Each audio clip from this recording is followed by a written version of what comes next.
sommes à la station de recherche du Comité Nord, à Bretteville-du-Grand-Caux. Nous sommes donc une station qui crée des nouvelles variétés de pommes de terre qui soient adaptées aux nouveaux besoins de la production agricole française, voire européenne. Et nous travaillons en partenariat donc avec les producteurs, les industriels qui transforment la pomme de terre et les metteurs en marché au niveau commercial.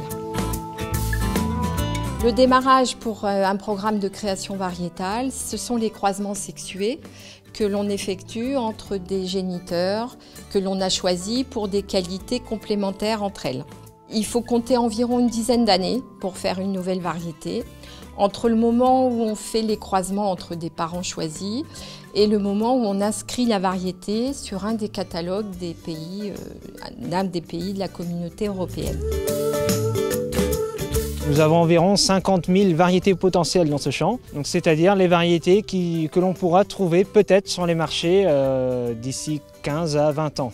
La première étape est donc de choisir les parents, d'effectuer les croisements, de semer les graines pour obtenir en fait les premiers hybrides. Et à partir des plantes qui sont semées, on récolte les tubercules et on va commencer à faire une sélection au champ. Donc il faut compter environ 6 à 7 ans pour faire des essais multilocaux, des essais de qualité culinaire, de résistance aux maladies. Dans cette parcelle se trouvent des futures variétés destinées à tous les marchés de la pomme de terre. Des variétés spécifiques pour faire de la chips, des variétés spécifiques pour l'industrie de la frite, des variétés pour faire de l'amidon, donc extraire l'amidon. Et ensuite, vous avez des variétés de consommation pour tous les bassins de production. Une des idées reçues, c'est que le métier de sélectionneur érode en fait la diversité génétique. En fait, c'est tout à fait le contraire.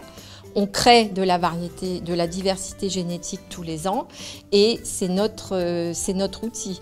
Et après, on trie dans cette diversité génétique qu'on a créée pour trouver les variétés qui soient adaptées aux futures contraintes de la production. On ne fait pas d'OGM ici. Nous faisons que des hybridations sexuées classiques.